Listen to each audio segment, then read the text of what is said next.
Buenas noches a todos ustedes, y como nosotros acostumbramos a saludar en Israel cuando nos encontramos con alguien, Shalom. Para mí es un verdadero placer volver aquí a la bendita tierra de Costa Rica. Desde el mes de enero estuve sirviendo como profesor visitante en el prestigioso Colegio de México, y desde el mes de junio comencé con mi gira. Estuve en los Estados Unidos, en El Salvador, en Ecuador. Ahora arribé el jueves último aquí a Costa Rica, y aquí el jueves ya estoy partiendo para Chile, Argentina, Brasil, Uruguay, y vuelvo a mi casa, a mi cama, a mediados de agosto. Como ven, es una gira a lo Shakira. Y yo también quiero aprovechar para agradecer a las distintas instituciones, aquí al pastor, aquí en Paz, a ESEPA, a la Sociedad Bíblica, a la Embajada de Israel, que posibilitó precisamente mi venida aquí a San José para compartir con ustedes un tema tan fascinante como el de los rollos del Mar Muerto. Como bien saben ustedes, todos los estudiosos están convencidos que su tema es el más importante, ¿no? Eso es algo común. La única diferencia entre mi persona y el resto de los investigadores es que yo tengo razón. Y tengo aproximadamente, más o menos, una hora para presentar este descubrimiento que es un verdadero parteaguas en la historia de la investigación. Estamos hablando tal vez del mayor descubrimiento arqueológico en el siglo XX, que ha cambiado toda nuestra manera de entender el judaísmo antiguo y por ende también los orígenes del cristianismo. Entonces, vamos a comenzar y empecemos, por favor, con la próxima imagen. Los rollos del Mar Muerto hay que localizarlos en una región específica de la tierra de Israel, como es el desierto de Judea, uno de los lugares más secos del planeta. Con los años, acostumbro a explicarles a la gente cómo se ve ese desierto, y por eso les muestro las imágenes para aquellos que no conocen, porque cuando hablamos del desierto pensamos muchas veces en el Sahara. Entonces nos imaginamos un lugar con dunas. Como ven, no hay dunas. Es un desierto pedregoso, muy poca lluvia a lo largo del año. Pero lo que caracteriza el desierto de Judea es fundamentalmente un fenómeno que existe solamente en esa región en la tierra, que es el Mar Muerto. Por favor, la próxima imagen. El Mar Muerto es el lugar más hondo del planeta. Está a menos de 400 metros por debajo del nivel del mar. Y una vez, hablando con una gran eminencia americana, hoy profesor retirado del Seminario Teológico de Princeton, Jim Chatsworth, estamos hablando precisamente sobre el tema de las alturas, y me dijo una reflexión que me parece que es conveniente mencionar ahora. Me dijo: mira, Adolfo, para Jerusalén hay que subir a Jerusalén. Jerusalén se encuentra a unos 800 metros por sobre el nivel del mar. Para llegar a Qumran hay que descender 1200 metros. Son los 800 más 400. Es decir, uno desciende al Mar Muerto para subir espiritualmente. Y me pareció una interesante reflexión, que tiene que ver mucho de lo que vamos a ver ahora en esta noche, que tiene que ver precisamente sobre cosas espirituales. El lugar específico sobre el cual vamos a hablar esta noche es Qumran, uno de los sitios arqueológicos más famosos del mundo, obviamente por el descubrimiento de los rollos del Mar Muerto. Es muy común a veces, cuando ven mapas de la época de Jesús, en la época grecorromana, ver el nombre Qumran en los mapas. Y esto es realmente un anacronismo.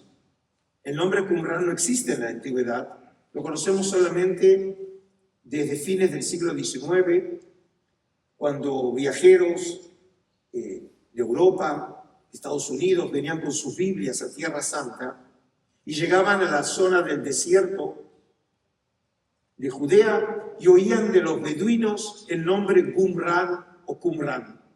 Así que el nombre es moderno y muy probablemente el nombre derive del árabe.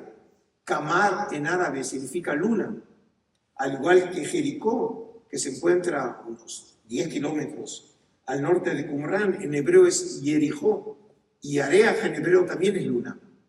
Así que, ya saben, el lugar no se llamaba Qumran en la antigüedad. ¿Cómo se llamaba? Bueno, no lo sabemos. Algunos creen que probablemente uno de los posibles nombres sea Sejaja. Sejaja aparece en la lista de ciudades en el libro de Josué, capítulo 15, precisamente en la cuenca del Mar Muerto, y ese mismo nombre lo conocemos en uno de los rollos del Mar Muerto. Así que algunos creen que puede ser que ese haya sido el nombre del lugar.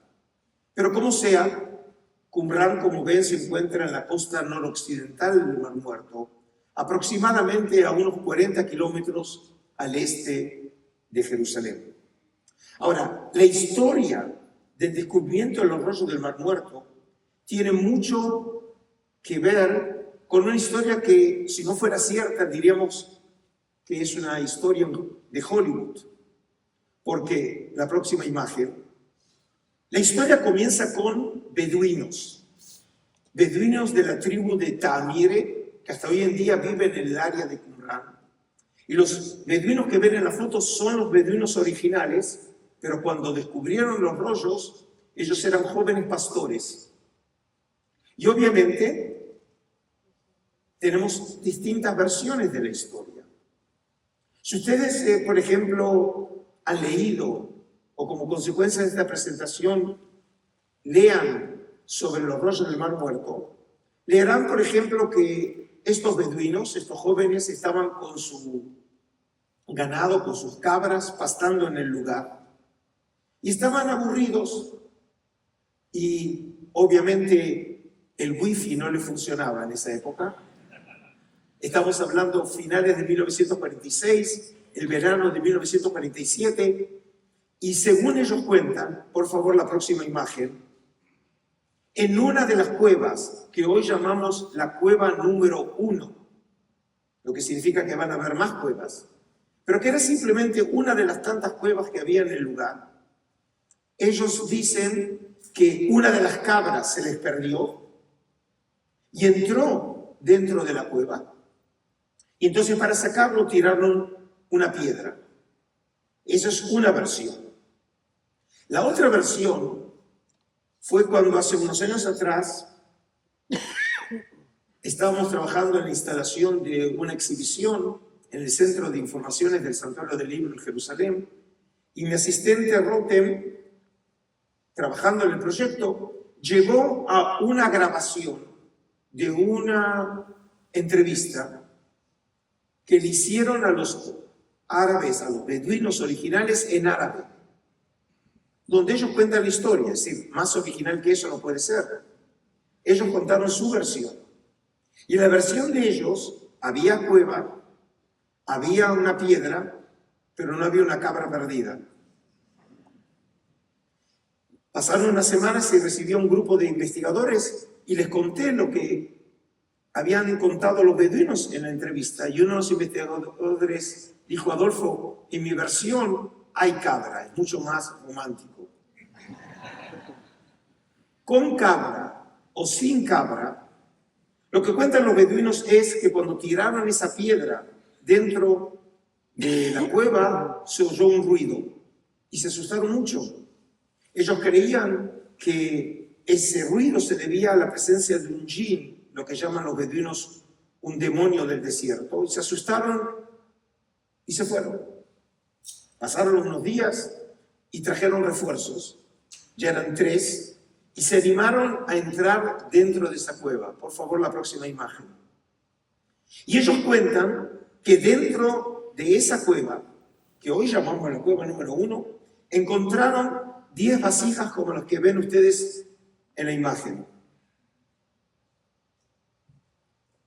Según ellos, 8 de las vasijas estaban vacías. Una de las vasijas tenía algo que ellos dicen que parecía tierra.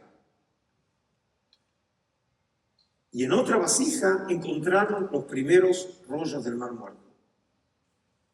Y luego en la próxima entrada volvieron a encontrar otros rollos. Y en total, en este primer descubrimiento, que ellos no sabían que iba a cambiar el curso de la historia del estudio del mundo antiguo, encontraron 7 manuscritos que ellos no sabían que habían encontrado para entonces a los manuscritos mejor preservados, tal vez de los más importantes, que iban a cambiar el curso de la investigación. ¿Qué encontraron estos beduinos? Y además, ¿en cuál de las vasijas? Ven que en esta imagen hay 2 vasijas. La vasija más alargada, o como se dice en un buen español, en forma oblonga, se la llama en la literatura científica como la vasija de los rollos. Pero en realidad, si ven la próxima imagen, probablemente en la vasija más pequeña, la próxima imagen, es donde encontraron los primeros rollos. Ahora, como se pueden imaginar, en esa época no existía WhatsApp, no había Instagram, porque si fuera hoy, seguramente los beduinos se hubieran sacado un selfie con los rollos. Solamente conocemos la versión de los beduinos. Pero ¿cómo sabemos que es cierto? ¿Cómo podemos saber si realmente encontraron las vasijas, en las vasijas se encontraron rollos? Pues entonces, en este caso, la Biblia hebrea nos puede servir como un indicador. Fíjense la próxima, lo que está escrito en el libro del profeta Jeremías, el gran profeta de Israel, finales del siglo VI antes de nuestra era, en una escena en donde el Dios de Israel, Yahvé, le ordena a Jeremías lo siguiente. Así dice Yahvé Sebaot, el Dios de Israel. Toma estas escrituras, se refiere a escrituras de la compra de un terreno, la escritura de compra, el documento sellado y la copia abierta, y las pones en un cántaro de arcilla para que dure mucho tiempo. Significa que ya los antiguos sabían que una buena manera de preservar materiales escritos, en este caso probablemente escrito en un papiro, era colocarlo dentro de una vasija. Y la verdad que, como vemos, eso permitió que duraran y se preservaran en el tiempo estos documentos. Por favor, la próxima imagen. Pero tenemos otra manera de probar que el argumento y la versión de los beduinos es cierta. Y es un descubrimiento que se llevó a cabo 2 años antes del descubrimiento de los rollos del Mar Muerto, que no mucha gente conoce, en este caso en Egipto, y se lo conoce como la Biblioteca Gnóstica de Nag Hammadi. No son documentos judíos, son documentos cristianos que pertenecen al cristianismo gnóstico. No son de la época grecorromana como los rollos, sino del siglo IV, la época bizantina. No están escritos en hebreo, o en arameo, o en griego como los rollos, sino que están escritos en copto, con letras griegas, pero el lenguaje es egipcio. Pero precisamente cuentan los beduinos que encontraron estos documentos y los encontraron dentro de vasijas. Es decir, que en realidad esa era la práctica antigua, de colocar escritos en vasijas de arcilla para preservar los documentos. Entonces, ya sabemos cómo los encontraron los primeros manuscritos y eso precisamente también puede explicar la relativamente buena calidad de la preservación de los documentos. ¿Pero qué encontraron los beduinos? Como dije, ¿cuántos encontraron documentos? Significa que todavía están despiertos, está bien. 7 documentos. La fama mundial de los rollos del Mar Muerto se debe a que entre esos primeros 7 manuscritos, 2 manuscritos eran de un mismo libro de la Biblia hebrea. El libro de Isaías, el gran profeta de Israel. Profeta que vivió hace 2800 años en Judea, en la época de los asirios. Cuando se encuentra más de una copia de un mismo documento en una cueva, se los clasifica en orden alfabético, ABC o ABC. Por lo tanto, hay manuscrito A de Isaías y manuscrito B de Isaías. Por favor, la próxima imagen. El manuscrito B de Isaías es una copia parcial del documento, del libro. Les recuerdo, el libro de Isaías relativamente es un libro extenso. Tiene 66 capítulos. Esta copia está escrita obviamente en hebreo. Por el tipo de escritura, decimos que es de la época herodiana, aproximadamente siglo I antes de nuestra era, comienzos del siglo I de nuestra era. Pero como dije, es una versión incompleta del libro de Isaías. Por eso, la otra copia de Isaías, por favor la próxima, el manuscrito A de Isaías, no solamente es el más famoso manuscrito de Isaías, sino en realidad el más famoso de todos los rollos del Mar Muerto, porque es una copia completa de Isaías. Los 66 capítulos del libro de Isaías, como lo tenemos en nuestras Biblias, en el mismo orden que tenemos el texto bíblico hoy en día, está en este manuscrito. Este manuscrito tiene una extensión de 7 metros 34 centímetros. Y no me pregunten cuánto vale el manuscrito. Con ese manuscrito se puede comprar una buena parte de San José. Estamos hablando de uno de los tesoros espirituales de la humanidad. El manuscrito obviamente está escrito en hebreo, como es el libro de Isaías. Y además, la imagen que ustedes ven es una imagen histórica. Ven que en la imagen el manuscrito está parcialmente enrollado. Nunca lo vi y nunca volveremos a ver el manuscrito enrollado, porque para preservar el manuscrito, los manuscritos están totalmente desenrollados hoy. Ahora, como dije, está escrito en hebreo. Vean la próxima imagen. Aquí pueden practicar el hebreo ustedes. En esta imagen, ustedes ven que les señalé 2 palabras. Y se puede leer, aquel que sabe hebreo moderno puede leer, lo que dice es Mevaseret Yerushalayim. Es decir, es un texto escrito en hebreo, pero ¿cómo se escribía hebreo en la época de los macabeos? Hay una ciencia que se llama la paleografía, que es el estudio de la escritura antigua y permite datar un manuscrito de manera relativa, no absoluta. Y por eso se puede datar este manuscrito entre los años 120, 100 antes de nuestra era. La época de los grandes gobernantes macabeos, Juan Hircano I y Alejandro Javier. Y como dije, está escrito el texto realmente en hebreo. Ahora, obviamente este no es un seminario académico o un tipo de curso que se puede dar en el CEPA, en donde hablamos sobre la historia de los textos. Pero lo que tienen que entender es lo siguiente.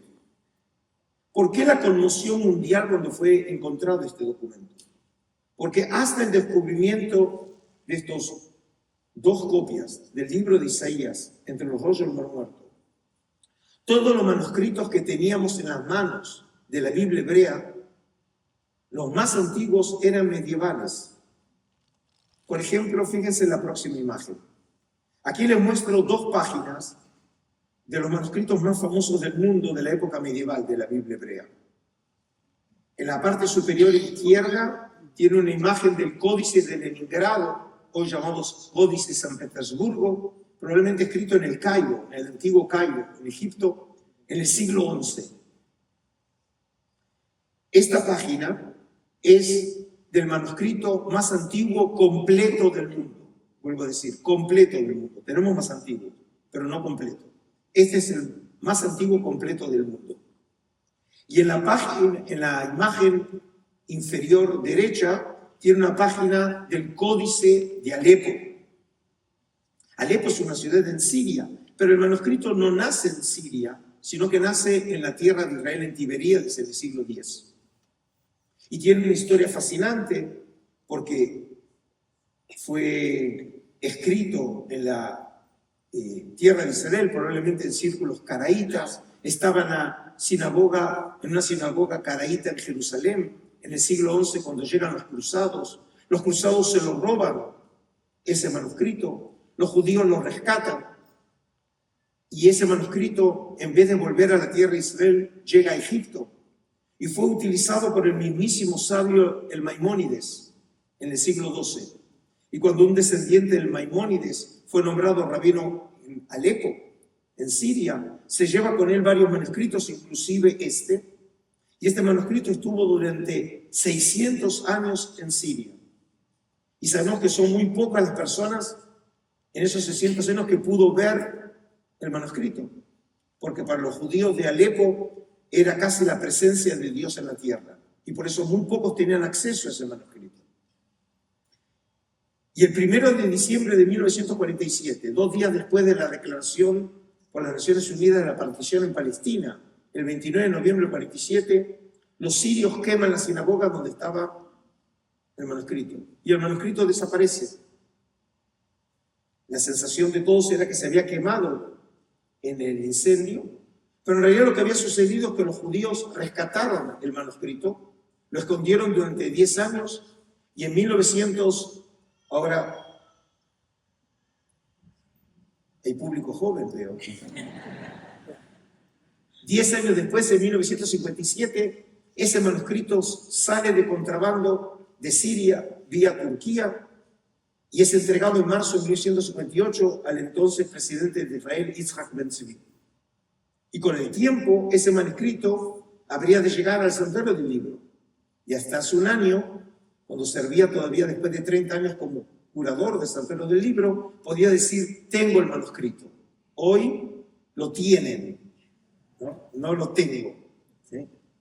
Y ese manuscrito es un poco más antiguo, es del siglo X, pero es considerada la mejor versión masorética del mundo del texto bíblico.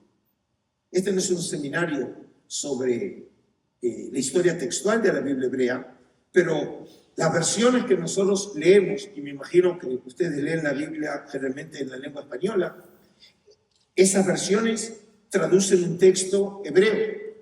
Y ese texto hebreo se fijó para finales del primer milenio de nuestra era. Y la mejor versión es la del Códice de Alepo, que tiene solo, entre comillas, 1000 años.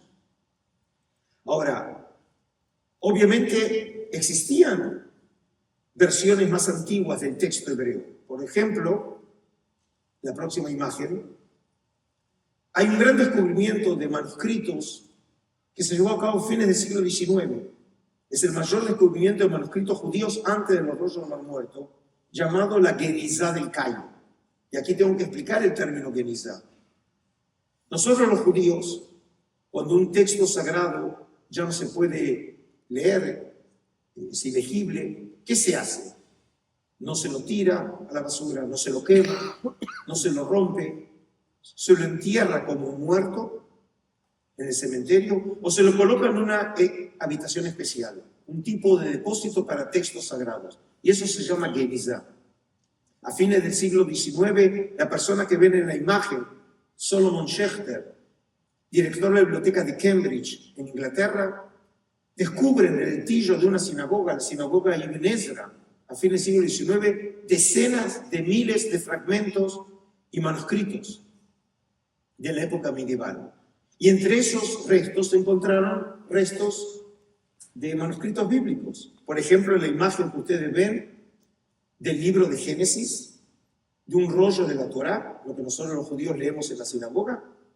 Pero como ven, es simplemente un fragmento. Encontraron también de otros libros bíblicos. Pero específicamente este está datado para el siglo VI, siglo VII de nuestra era. Y teníamos manuscritos más antiguos. Por ejemplo, estos, dos de los códices de la Biblia más importantes del mundo. Pero ya ven que no son rollos, son códices, que es una tecnología romana adoptada por los cristianos desde casi el comienzo mismo de la cristiandad. Y estos manuscritos, por ser cristianos, tienen el Antiguo Testamento, la Biblia hebrea para nosotros, y tienen el Nuevo Testamento. Pero además no están escritos en hebreo, sino en griego. Y la paradoja es que el texto de la Biblia hebrea, que los cristianos llaman el Antiguo Testamento, es una traducción judía, hecha en Alejandría entre el siglo III antes de nuestra era y finales del siglo I antes de nuestra era, o comienzo del siglo I de nuestra era. Pero la paradoja es que los judíos no preservaron esa tradición literaria, sino la preservaron precisamente los cristianos.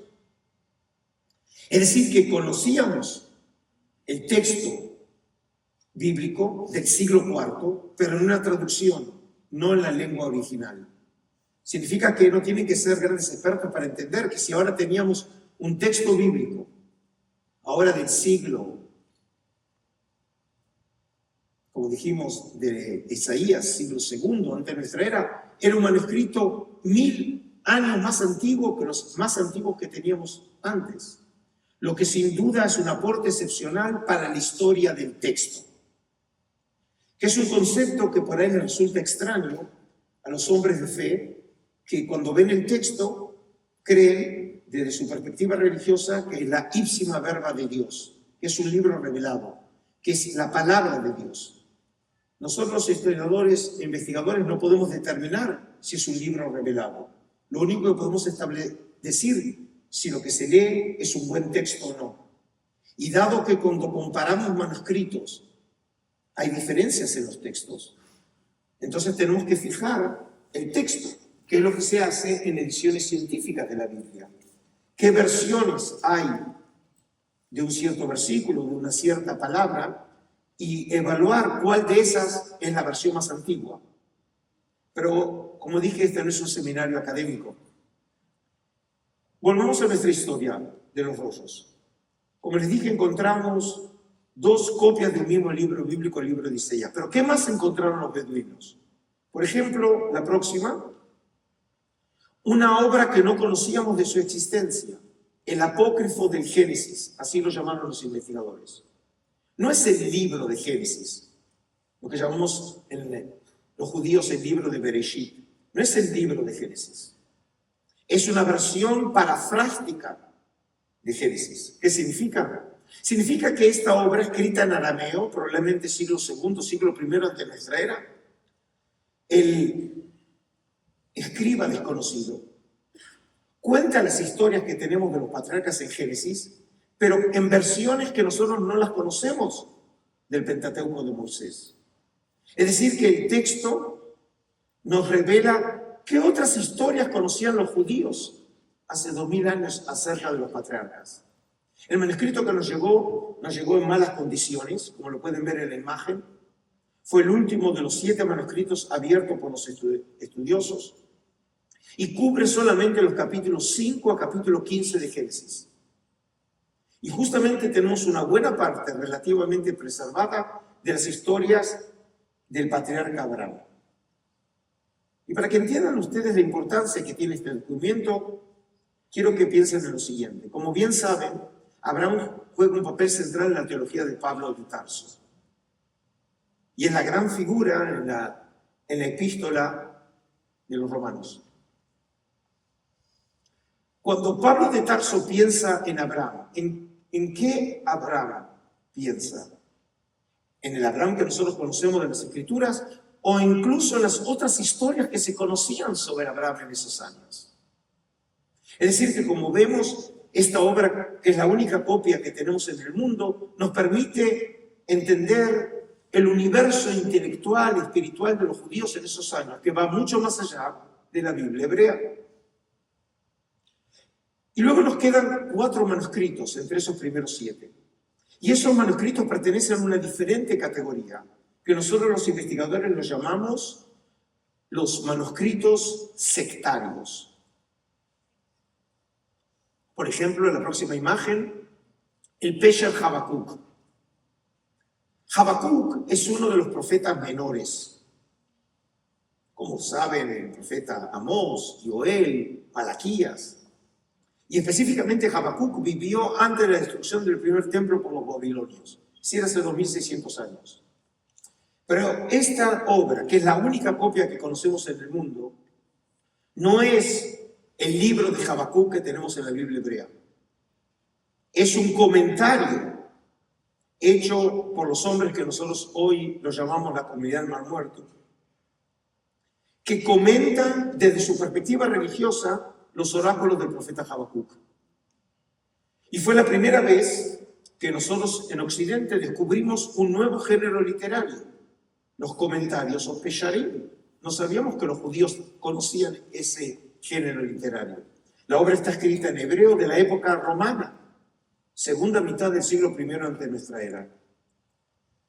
Ahora, como pueden entender, todo lo que acabo de decir no lo sabían los beduinos. No tienen ni idea de lo que ellos habían encontrado. Seguramente por ahí esperaban encontrar en esas vasijas tesoros y encontraron simplemente pergaminos escritos en una lengua extraña, lo que no sabían que ese era el tesoro. Pasaron meses y decidieron que lo mejor que se podía hacer era venderlos. Y aquí tenemos cómo esta historia se sigue desarrollando. 3 de los 4 manuscritos encontrados por los beduinos los compra, por favor, la próxima, el profesor Eliezer Sukenik de la Universidad Hebrea de Jerusalén, uno de los primeros arqueólogos del movimiento sionista, uno de los fundadores del Instituto de Arqueología de la Universidad Hebrea de Jerusalén, y compra 3 de los manuscritos a los beduinos para la Universidad Hebrea. Obviamente el profesor Sukenik, por sus conocimientos, podía evaluar la importancia de estos descubrimientos y entiende que realmente estamos hablando de documentos originales que vienen de la época grecorromana. Pero quedaron 4 manuscritos. Y en este caso los beduinos se lo venden, por favor, a Jalil Iskander Sahim, conocido como Kando, de la ciudad de Belén y de profesión zapatero. Y por eso es un experto en cueros. Y los rollos del Mar Muerto estaban escritos en cuero. Él era un árabe cristiano y decide finalmente ofrecer a la venta estos manuscritos, por favor a la próxima, al metropolitano Atanasios Yeshua Samuel, el jefe de la iglesia siria en el este de Jerusalén, y dirigía el monasterio San Marcos, que hasta hoy en día se encuentra en la ciudad vieja de Jerusalén. Y Atanasio Samuel compra de manos de Kando 4 rollos del Mar Muerto por una cifra equivalente hoy a $100. No está mal el precio, ¿no? Es decir, yo entendí que el dólar aquí está como 500 colones, ¿no? Significa 50.000 colones por 4 rollos del Mar Muerto, creo que no está mal. Creo que incluso ESEPA compraría los rollos sin pedir descuento, ¿no? Atanasio Samuel no sabe lo que está comprando. Y entonces, para tener una idea del valor de realmente estos manuscritos, por favor la próxima imagen, lleva estos manuscritos a la Escuela Americana de Arqueología ASOR en esos años, ¿sí? Hoy es el Instituto Albright, en el este de Jerusalén.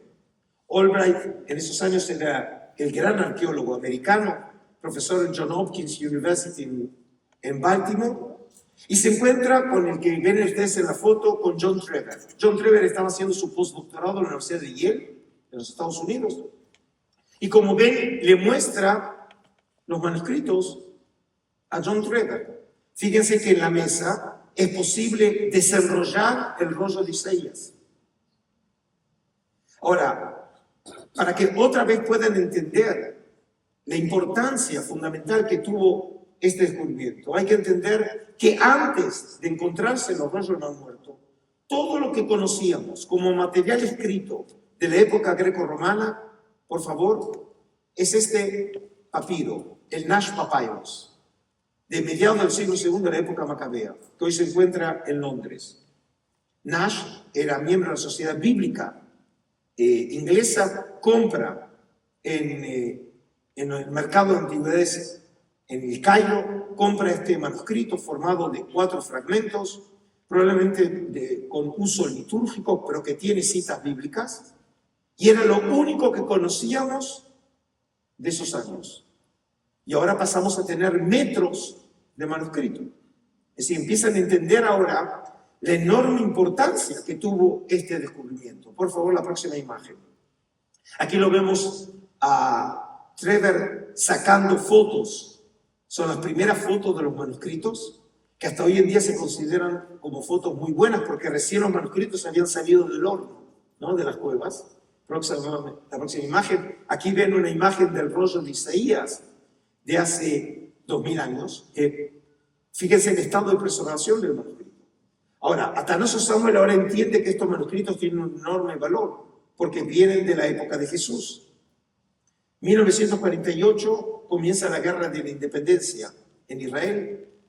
El 15 de mayo del 48 Israel declara su independencia y los países árabes, los ejércitos invaden el Estado de Israel, el naciente Estado de Israel. La situación de seguridad obviamente era crítica y entonces los americanos le recomiendan a Atanasio Samuel que saque los manuscritos de Israel. Y Atanasio Samuel los saca de contrabando vía Beirut a los Estados Unidos. Pero ahora Atanasio Samuel entiende que esos manuscritos tienen un enorme valor también económico. Y entonces Atanasio Samuel lo que hace es ahora ofrecerlos a la venta. ¿Y cómo puede ofrecer rollos del Mar Muerto? Pues los pones en exhibición. La primera vez en la historia que los rollos del Mar Muerto estuvieron en exhibición es en la Library of Congress en Washington, D.C., en la Biblioteca del Congreso. Fíjense cómo muestra el manuscrito. Si yo hubiera hecho así, me fusilan. Ahora, ¿se acuerdan que Atanasio Samuel compra 4 manuscritos por $100? Ahora quiere $1 millón. Eso es una buena inversión. Es mejor que el Bitcoin. ¿Sí? Es comprar por 100 y vender por $1 millón. Ahora, les voy a mostrar, por favor, la próxima imagen. No sé si lo van a poder mostrar. A ver, apretá, a ver si lo podés ver. Es un video. A ver, yo creo que no lo van a poder ver. Era un video, pero no importa. Es un video que él está mostrando a Atanasio Samuel el manuscrito a las autoridades de la Library of Congress. Como les dije, el estado del documento es excepcional. Pero lo que quiero ahora es mostrarles una imagen muy especial. Por favor, la próxima imagen, esta. Yo estaba como profesor visitante en la Universidad de Duke, en Carolina del Norte, y yo había leído en la literatura que los manuscritos habían estado en exhibición en Duke. Y entonces le pido al profesor, al anfitrión, un gran arqueólogo americano, Eric Myers, si sabe dónde los manuscritos estuvieron en Duke. Y me dice, la verdad, Adolfo, yo no sé. Y entonces, en el break entre las conferencias, me lleva al archivo en Duke y pedimos si tienen algún material sobre los rollos del Mar Muerto. Y sacan una carpeta, y dentro de esa carpeta encuentro esta imagen que les muestro a ustedes. Y entonces ahí me di cuenta y pude entender que los manuscritos habían estado en exhibición en la iglesia en Duke. Como ven, está ahí la cruz, se ven los escalones, ¿no?, que llevan al altar, y ahí están los manuscritos en exhibición. Piensen ustedes qué imaginaban las personas que estaban viendo los rollos. El dueño es un sacerdote, los manuscritos están en exhibición en una iglesia y los rollos vienen de la época de Jesús. Eso, por ejemplo, explica, por eso el interés mundial que tienen los rollos. Por eso están ustedes hoy a la noche aquí. No solamente porque son manuscritos antiguos. Si la conferencia hubiera sido sobre Naqsh Hammadi, por ahí tendríamos 2 filas. Pero los rollos del Mar Muerto se han transformado muy famosos en el mundo porque vienen de esa época. Vienen de la época de Jesús. Y obviamente, ya en esos años, estamos hablando desde el comienzo de la década del 50, el interés es mundial, porque esperaban que esos rollos echaran luz sobre Juan el Bautista, sobre Jesús, sobre Pablo. Ahora, Atanasio Samuel no consigue venderlos porque pedía una cifra exorbitante. Comienza una polémica académica que es muy lógica, siempre si eran tan antiguos como se afirmaba. Y entonces, como no quiere mal venderlos, decide colocarlos en una caja fuerte hasta esperar un mejor momento. Mientras tanto, termina la guerra de independencia en 1949 y por la nueva situación política, Qumran queda ahora bajo control de Jordania. Por favor, la próxima imagen. Aquí tienen las líneas de armisticio entre 1949 y 1967. La franja de Gaza, que hoy está todo el tiempo en las noticias, quedó controlada por Egipto. Y lo que se llama la Cisjordania, o como llaman en Israel, Samaria y Judea, queda controlado por Jordania entre 1947 y 1967. Y en esos años, bajo control jordano, específicamente de Qumran, los jordanos también habían oído sobre el descubrimiento de manuscritos. Y entonces, ellos se pusieron en contacto con la persona que ven ahí, el padre Roland de Vaux. El padre Roland de Vaux era un renombrado biblista, director de la Escuela Bíblica Francesa de Arqueología, la École Biblique. Si alguno de ustedes, por ejemplo, usa la Biblia de Jerusalén, es la Biblia de Vaux, por eso se llama de Jerusalén. Es el proyecto de la École Biblique, uno de los centros arqueológicos y del estudio de la Biblia más importantes del mundo, ubicada no muy lejos de la puerta de Damasco en Nablus Street. Y el padre de Vaux, en el año 1949, llega a la cueva número 1, que hoy llamamos, donde se habían encontrado los primeros manuscritos, excava la cueva y encuentra restos de otros 70 manuscritos. Es decir, 10 veces más de lo que habían encontrado los beduinos. Ya no de gran tamaño, pero al fin y al cabo, ¿sí? Manuscritos bíblicos y otros. Y luego, por favor, la próxima imagen, entre 1951 y 1956, excava Qumran, como dije, uno de los lugares más famosos del mundo por el hecho de que los rollos se encontraron en cuevas próximas a los edificios. Ningún rollo se encontró en Qumran. Todos se encontraron en cuevas próximas a Qumran. Por favor, la próxima imagen. Roland de Vaux llega a la conclusión que en Qumran vivió una comunidad religiosa. Y él llega a una conclusión, la misma que había llegado el profesor Zucchelli tiempo atrás, que en ese lugar había vivido una comunidad de esenios.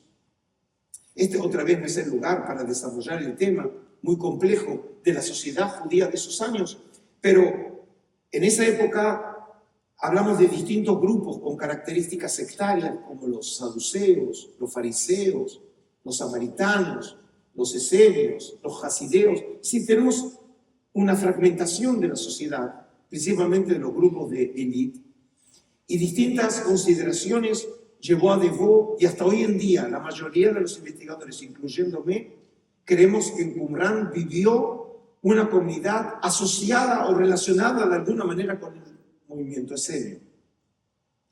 Ahora, aquellos que no conocen la geografía de Israel, y específicamente la zona del Mar Muerto, tienen que saber que una de las características de la región es la gran cantidad de cuevas que hay. Y eso se debe a que el Mar Muerto forma parte de la falla sirio-africana y es una zona de gran actividad sísmica. Y por eso hay muchas cuevas. Y De Vaux llega a la conclusión que si en una cueva próxima a Qumran encontró tantos manuscritos, si hay tantas cuevas, probablemente haya otras cuevas con manuscritos. La tragedia fue que los beduinos llegaron a la misma conclusión. Y empieza una carrera entre beduinos y arqueólogos, ¿quién llega primero? Porque ahora todos saben que esos manuscritos tienen un enorme valor económico. Y como pueden suponer, ¿quiénes ganaron la carrera? Los beduinos. Ellos conocen la zona, saben cómo subirse a las cuevas, algunas son muy peligrosas para llevar, y ellos encontraron realmente las mejores cuevas. La próxima imagen, por favor. Frente a los edificios de Qumran tenemos, como ven, la cueva número 4 y la cueva número 5. Los números son según el orden de descubrimiento. Y específicamente la cueva número 4 es la cueva que resultó con la mayor cantidad de material. Solo en esa cueva se hallaron 16.000 fragmentos de manuscritos. 16.000. Que cuando fueron reconstruidos por los investigadores en la década del 60, el resultado es hoy que tenemos en nuestras manos, solo en esa cueva, más de 600 manuscritos. ¿Se acuerdan que antes teníamos solo uno? Ese pequeño papiro Nash. Y ahora empezamos a tener una enorme cantidad de materiales. Ahora, ¿qué significa fragmentos de manuscritos? Vean por favor la próxima imagen. Este es un manuscrito, pero ven, parece un rompecabezas. La mayoría de los rollos del Mar Muerto están escritos en hebreo, y una minoría, un 18% en arameo, y una minoría, incluso una cantidad más pequeña, en griego, entre 1 y 3%. Por ejemplo, como ejemplo del griego, les quiero mostrar este manuscrito, que está escrito en papiro. La mayoría de los rollos Mar Muerto están en cuero de animal, es decir, en pergamino. Pero hay una cantidad en papiro. El número que ustedes ven es el número de la cueva 4, Q es la abreviatura de Qumran, luego en números romanos el 70, porque es la traducción de la escritura, lo que llaman la Septuaginta, de las escrituras del libro de Levítico, el tercer libro del Pentateuco de Moisés, manuscrito A. Y además este manuscrito es muy famoso. Fíjense la forma, se parece al moderno Estado de Israel. Algunos dirían que es un manuscrito profético. Pero hay un manuscrito que es excepcional, tanto por su forma como por contenido. Por favor, la próxima imagen es el rollo del cobre de la cueva número 3, que es la cueva que está más al norte, está como unos 3 kilómetros al norte de Qumran. Son 2 fragmentos de un mismo manuscrito, no son 2 fragmentos, 2 manuscritos diferentes, y obviamente no está escrito, sino está grabado en cobre. Los investigadores, cuando los encontraron, se preguntaban cómo podían abrir ese manuscrito, porque era claro que después de 2000 años se iba a pulverizar cuando lo abrieran. Y entonces les llevó 3 años para llegar a la conclusión, por favor la próxima imagen, que lo van a serruchar. Ahí lo ven, le están serruchando con diamante en la Universidad de Manchester, en Inglaterra. Y hoy el manuscrito, por favor la próxima imagen, como ven, vayamos hacia atrás, ahí está. Ven la imagen que en la parte inferior izquierda son bandas o tiras de documento, y el original lo tenemos en el Museo Arqueológico de Amán, en Jordania, no lo tiene Israel. Y este documento además es excepcional también por su contenido. Está escrito en hebreo, pero en hebreo tardío, próximo a lo que llamamos el hebreo rabínico, fines del siglo I, comienzo del siglo II de nuestra era. Y también es excepcional el contenido. El contenido habla de 64 lugares o sitios en el desierto de Judea donde fueron enterrados tesoros de oro y plata. Es una historia de Indiana Jones. La última cueva, ahora sí, es la cueva número 11. La cueva número 11. Está junto con la cueva número 3, están más al norte. En esta cueva también se encontraron manuscritos en un buen estado de preservación. Y se encontró el manuscrito más extenso de Qumran, el rollo del templo, que tiene más de 8 metros. Escrito en hebreo, en la época de Herodes, siglo I antes o un poco después, fue publicado en una magnífica edición científica por el gran arqueólogo israelí Yigael Yadin. Y hoy ese manuscrito forma parte de la colección del Santuario del Libro junto con los primeros 7. Así que en el Santuario del Libro nos quedamos con los mejores. Y se llama rollo del templo, porque buena parte del manuscrito habla del tema del templo. Ahora, para ir resumiendo entonces, entre 1947 y 1956, en 11 cuevas próximas a Qumrán, se hallaron aproximadamente 25.000 fragmentos de manuscritos, que cuando fueron reconstruidos en la década del 50, el resultado es que de estas cuevas tenemos ahora 1.000 documentos de hace 2.000 años atrás. ¿Y cómo podemos sintetizar el contenido de estos materiales? Por favor, fíjense, por ejemplo, el 25% de los materiales son copias de los libros de la Biblia hebrea. Son los manuscritos más antiguos del mundo. Es decir, el testimonio físico de la Biblia hebrea más antiguo de la tierra lo encontramos en Qumrán. Y tenemos, obviamente, muchas copias del mismo libro. Del libro de Salmos tenemos 36 copias. Del libro de Deuteronomio tenemos 30. Del libro de Isaías tenemos 21 copias. Pero no tenemos copia del libro de Esther y tampoco no tenemos copia del libro de Nehemías. Sí tenemos 3 fragmentos del libro de Esdras. Y en la antigüedad, Esdras y Nehemías eran un solo libro. Pero eso solamente representa un cuarto de los rollos del Mar Muerto. Un 27% son testimonios de libros, que algunos los conocíamos y otros no los conocíamos. Los conocíamos, pero no los conocíamos en su lengua original. Por ejemplo, un libro que para los judíos y protestantes es un libro apócrifo, pero para los católicos y las iglesias orientales es un libro sagrado. Es el libro de Tobías, una novelita de la época persa, que lo conocíamos en griego o en traducciones a partir del griego, y en Qumrán encontramos 5 manuscritos, 4 en arameo y 1 en hebreo. Lo que significa que tenemos ahora el original en su lengua semítica, en Qumrán. Pero también en Qumrán tenemos nuevos libros, como les mencioné, el apócrifo del Génesis. Tenemos materiales astronómicos, tenemos materiales mágicos. Si alguno de ustedes tiene un suegro, una suegra, un jefe, un vecino que se lo quieren sacar de encima, tenemos exorcismos.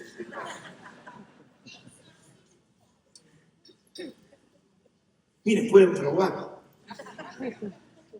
Es decir, tenemos una enorme cantidad de literatura, en muchos casos totalmente desconocida, que no sabíamos que los judíos conocían esos materiales. Y tenemos un 37%, que son los materiales sectarios. Yo ya mencioné, por ejemplo, el Pesher Habacuc, el comentario de Habacuc, pero tenemos también, por ejemplo, la regla de la comunidad, un nuevo género literario que no lo conocíamos en el judaísmo antiguo. Conocemos reglas, pero de la época del cristianismo bizantino. Por ejemplo, la regla de San Benito, pero son del siglo IV, siglo V, y ahora tenemos del siglo II, siglo I antes de nuestra era. Tenemos, por ejemplo, un documento muy famoso que habla del final de los tiempos, conocido popularmente como la regla, la guerra de los hijos de la luz contra los hijos de la oscuridad, llamado técnicamente el rollo de la guerra, en donde el tema de la luz y la oscuridad es importante porque es parte del lenguaje teológico que caracteriza el Evangelio de Juan. Significa que el lenguaje teológico que encontramos en Juan es parte de ese lenguaje teológico que se había desarrollado en el siglo I, y un testimonio de eso son los rollos del Mar Muerto. Es decir, que lo que tenemos aquí es un descubrimiento excepcional por su cantidad, por su calidad y por su variedad. Pero lo que es importante señalar, y tienen un minuto para memorizar, por favor, fíjense, Qumrán es solamente uno de los sitios en donde se encontraron manuscritos. Al norte de Qumrán, en Wadi Dalia, encontramos manuscritos samaritanos del siglo IV antes de nuestra era, que no tiene nada que ver con Qumrán, pero tiene que ver con el conocimiento de la época helenística, los comienzos de la época griega en la tierra de Israel.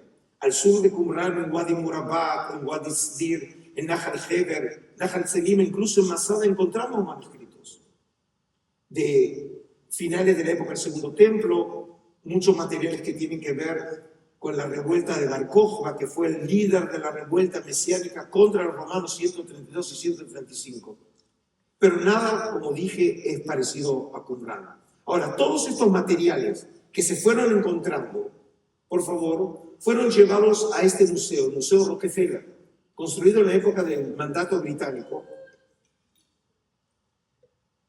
El mejor museo en esa época en la tierra de Israel.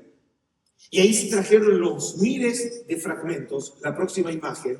Fíjense aquí una imagen histórica en donde los investigadores están sentados tratando de primero ordenar, clasificar los materiales, empezando a estudiarlos. Y fíjense qué difícil era reconstruir estos materiales. Quiero que entiendan lo siguiente. Si, por ejemplo, los estudiosos, luego que recibían un fragmento, fíjense cómo lo recibían. Tenían que limpiarlo, tenían que fotografiarlo, ahora tenían que descifrarlo.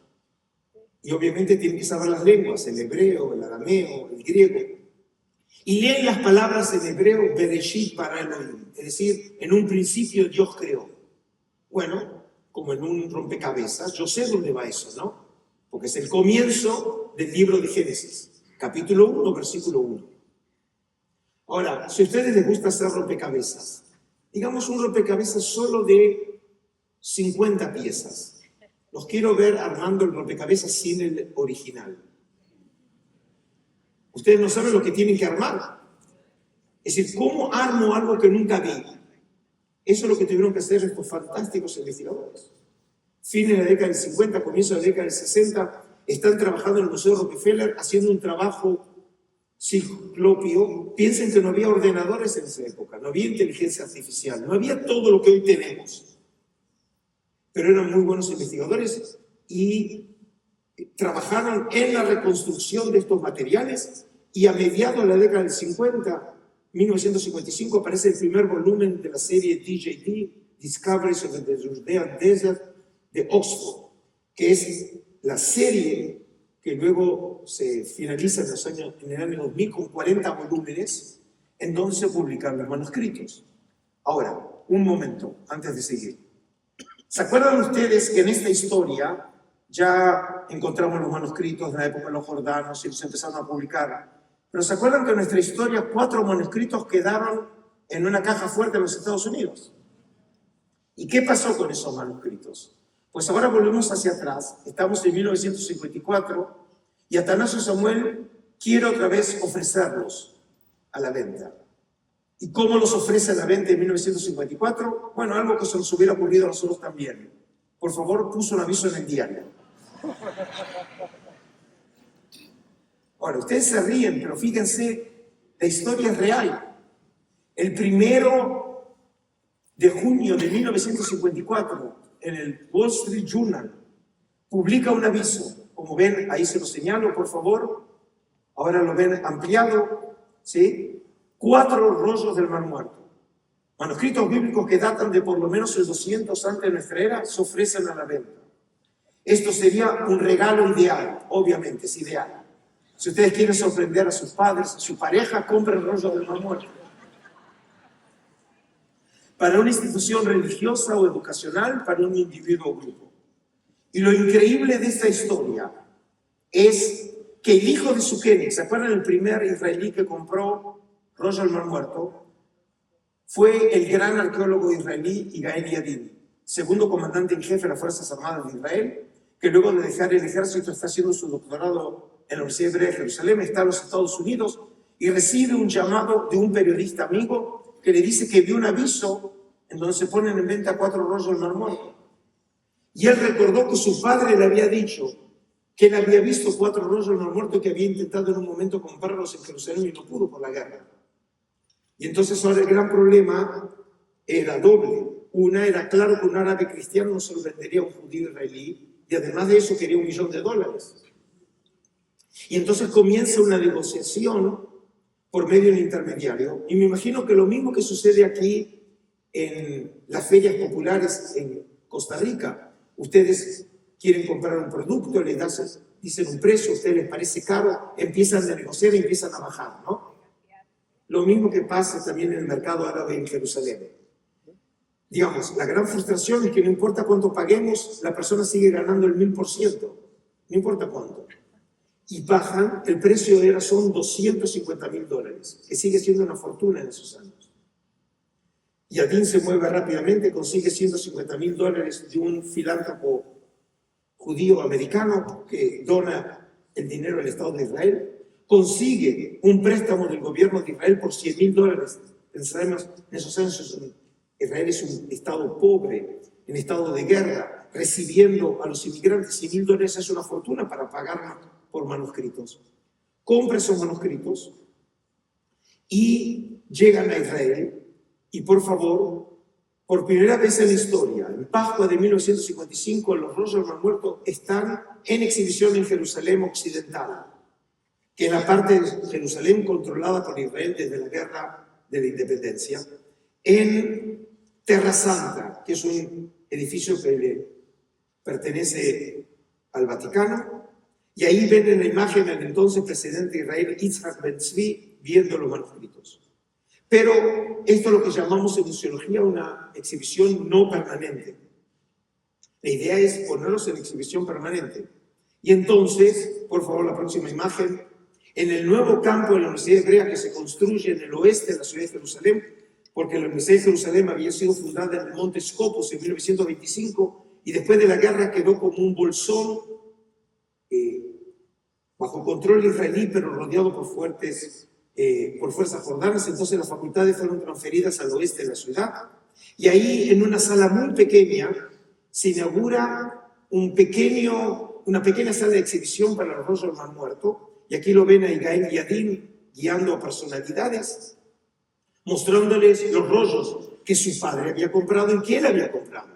No cualquiera puede decir que compró rollos del Mar Muerto, ¿sí?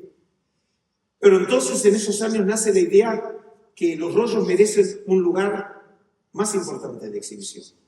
Y en este caso entonces, la próxima imagen, dos arquitectos americanos, uno americano de origen, Hermann Bartosz de New York, de origen húngaro, y su asociado en su oficina en New York, Friedrich Kiesler, que había nacido en Bukovina, lugar que formaba parte de Austria en la época del Imperio Austrohúngaro, y después, para los años 30, cuando comienza el avance del nazismo, deja Europa, emigra a los Estados Unidos y trabaja junto con Bartosz, y en los primeros años de la década del 60 comienza la construcción del futuro Santuario del Libro, la institución que he dirigido durante 30 años, que forma parte del Museo de Israel, el museo que hace a la vez el Museo Nacional del Estado de Israel, por favor.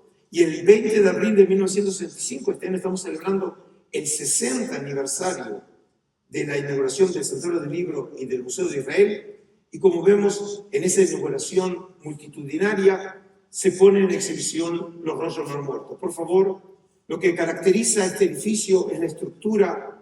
Es un edificio de fama mundial por la arquitectura, es el único edificio de los dos que construyó Kiesler que nos queda.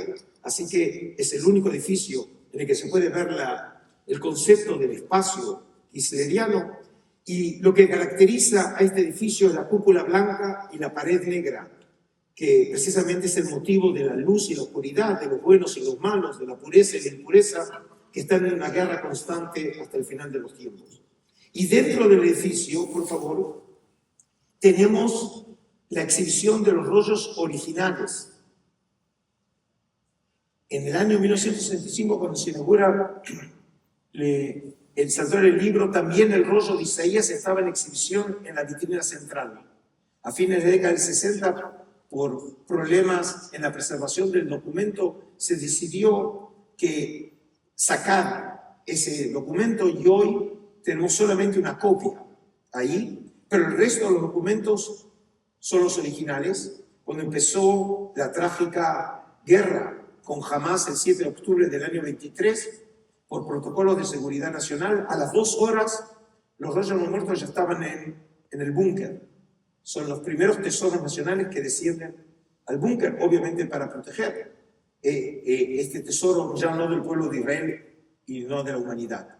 Ahora, algo importante que tienen que saber es que desde 1956 no se hallan rollos del Mar Muerto en la zona de Qumran. Y como pueden imaginar, es el lugar más buscado del de la tierra de Israel. Todos sueñan para poder encontrar manuscritos. En enero del año 2017, un profesor de la Universidad Hebrea, Oren Gutfeld, encontró una cueva que hoy la llamamos la número 12, encontró restos de vasijas rotas, lo que prueba que probablemente alguna vez hubo manuscritos en esas vasijas, pero no encontró manuscritos. A pesar de, como ven en la imagen inferior, lo que creía que era un rollo, en realidad era material orgánico petrificado. No había nada escrito ahí. Sin embargo, el último descubrimiento de manuscritos en la zona del Mar Muerto, no en Qumran, es, por favor, la próxima imagen, fue en el año 2019 en lo que se llama la Cueva del Horror. Se la conoce como la Cueva del Horror porque ahí encontraron 40 esqueletos de rebeldes judíos que murieron en la época de los romanos.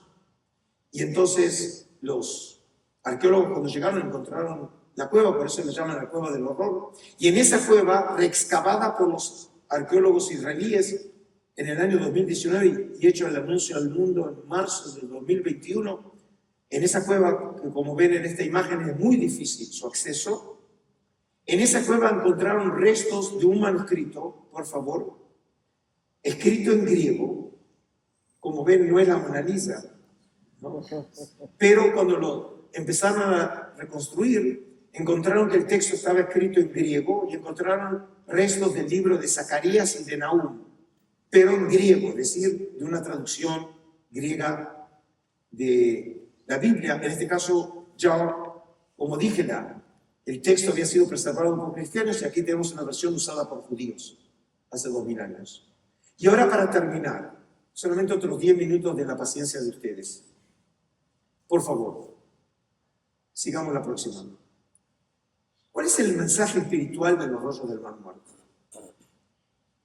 Es decir, espero haber sido claro. La importancia científica de los rollos es excepcional. Por primera vez en la historia tenemos materiales escritos hace 2000 años. Es como si hubiéramos viajado a través del túnel del tiempo.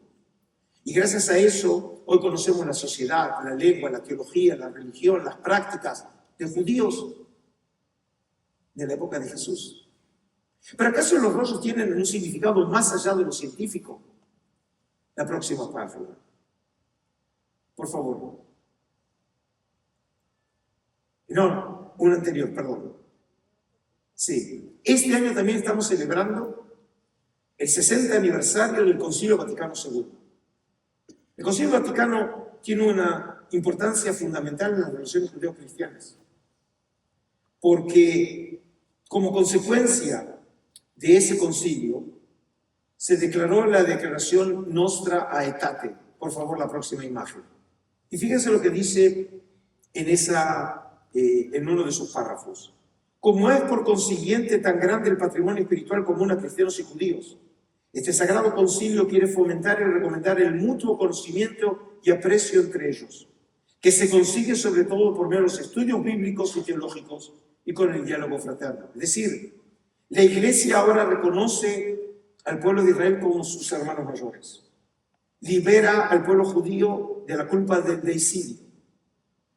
Y en este caso entiende que la manera de poder fomentar el diálogo interreligioso es por medio de los estudios de una tradición común.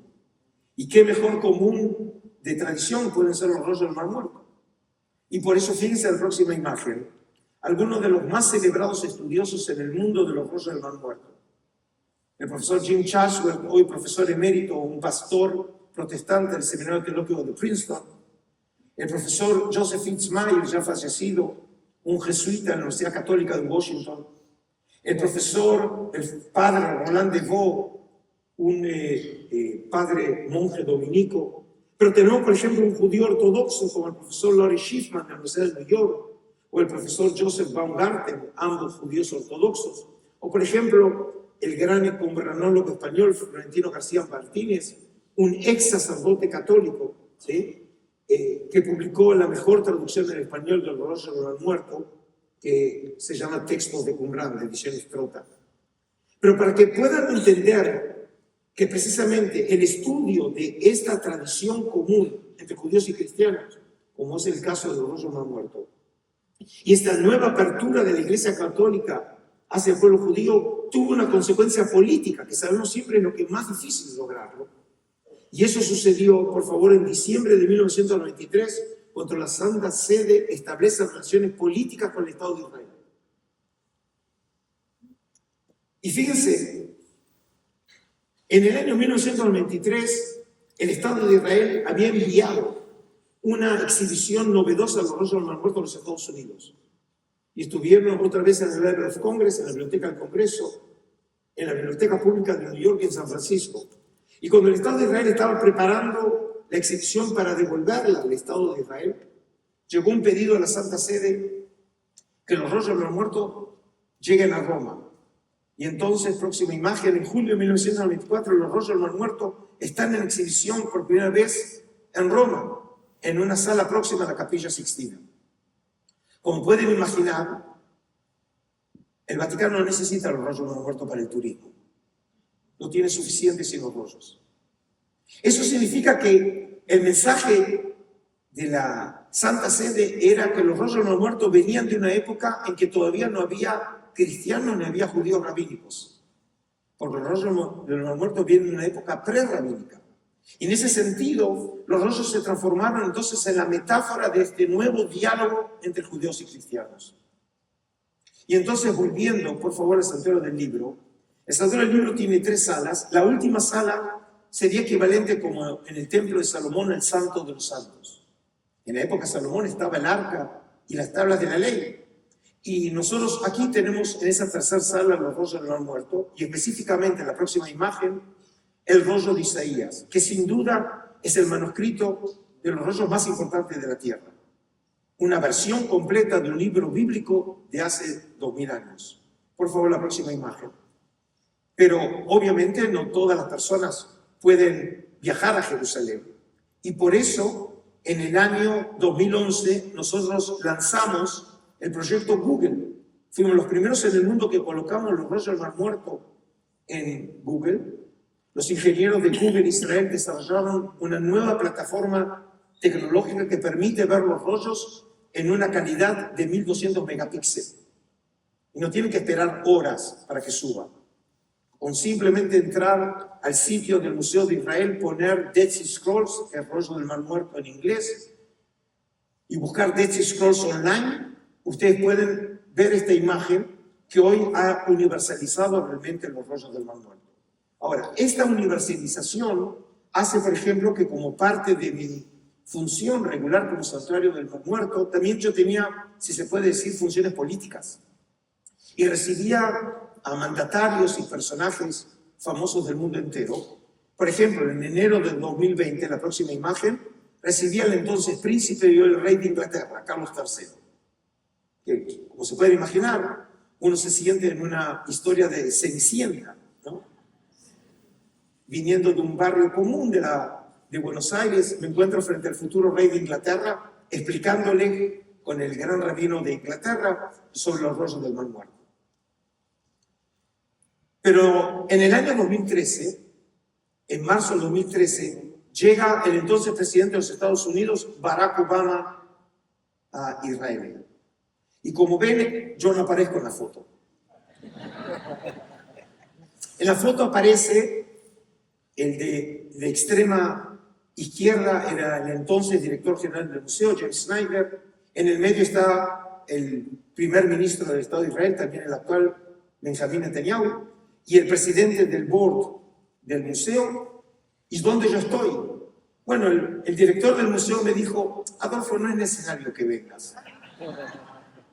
Entonces me pidió que yo vaya a la central de televisión para explicarle a todo el país en cadena qué era lo que estaban viendo en el Santuario del Libro. Es decir, Obama viene al Santuario del Libro y yo lo veo por televisión.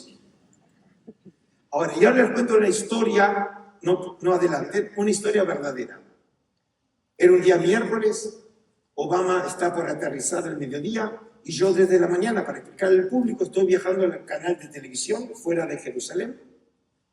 Y mientras estoy manejando recibo un llamado de teléfono del vicedirector del museo. Y me dice, Adolfo, me acaban de llamar de la oficina del primer ministro. Le digo, ok.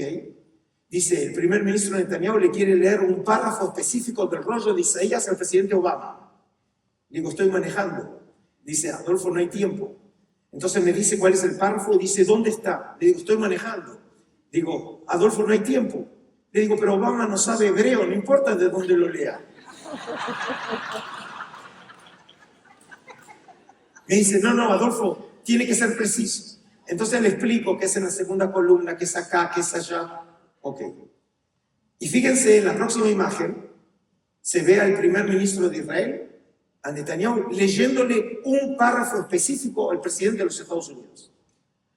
Y me parece que el párrafo que eligió el primer ministro de Israel al presidente Obama vale también para este encuentro y para dar finalización, mostrando la relevancia del profeta Isaías y de ese párrafo específico para los días que estamos viviendo. Por favor. Y el texto dice así: lo que vio Isaías, hijo de Amós, acerca de Judea y de Jerusalén. Acontecerá que al final de los tiempos será confirmado el monte de la casa de Yahvé como cabeza de los montes, y será exaltado sobre los collados y correrán a él todas las naciones. Vendrán muchos pueblos y dirán, venid, subamos al monte de Yahvé, a la casa del Dios de Jacob. Él nos enseñará sus caminos y caminaremos por sus sendas. Porque de Sion saldrá la ley y de Jerusalén la palabra de Yahvé. La próxima. Entonces, él juzgará entre las naciones y reprenderá a muchos pueblos. Convertirán sus espadas en rejas de arado y sus lanzas en hoces. No alzará espada nación contra nación, ni se adiestrarán más para la guerra. En estos días tan turbulentos, en donde tenemos guerra en plena Europa entre Rusia y Ucrania, donde tenemos guerra en el Medio Oriente entre Israel, Irán, Israel y Hamás, donde hay tanta violencia incluso en el continente americano, con muertes, con decapitados, con narcos, con maras. Vivimos en un mundo de violencia. Y es precisamente en este mundo en donde un mensaje, el oráculo del profeta Isaías de hace 2800 años, es como si hubiera sido escrito hoy en día. Y yo creo que a pesar de que muchas veces nos envuelve la oscuridad, el desánimo, cuando abrimos las noticias de la mañana, creo que el hecho que aquí yo, como argentino, como judío y como israelí, estoy frente a ustedes, en esta iglesia, compartiendo esta tradición común, que son los rollos no muertos, es la prueba más evidente que los judíos y cristianos somos hermanos. Muchísimas gracias.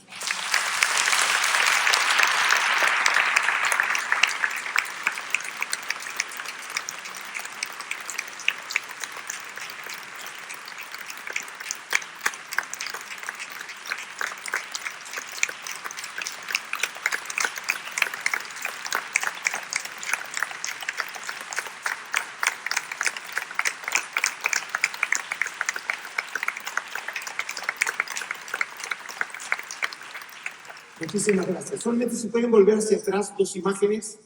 Ahí está. Lo que quiero es que, simplemente por la experiencia, que muchas veces la gente se acerca para compartir y dice, dígame doctor, me gustaría leer algunas otras cosas. Justamente una de las razones por las cuales me encuentro aquí, en esta bendita tierra de Costa Rica, fue para la Feria del Libro de ustedes, la Feria Internacional. Estuve ayer dando mi disertación en la Feria del Libro, ahí en el Centro de Convenciones.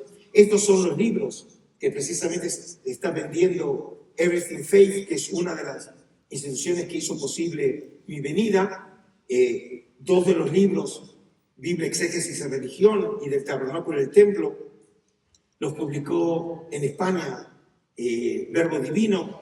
El Colegio de México me publicó antes de la pandemia Los Judíos en la Antigüedad, que precisamente presenté, si se quiere, de una manera sintética, sumaria, la historia del judaísmo posbíblico, lo que llamamos la época intertestamentaria.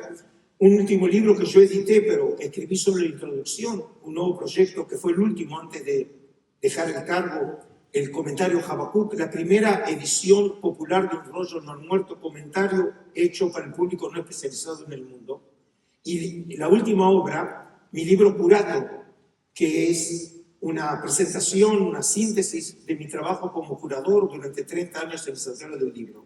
Y por último, y no los quiero aburrir más, lo que me permitió dejar mi cargo en el Santuario del Libro es que después de 30 años estoy libre.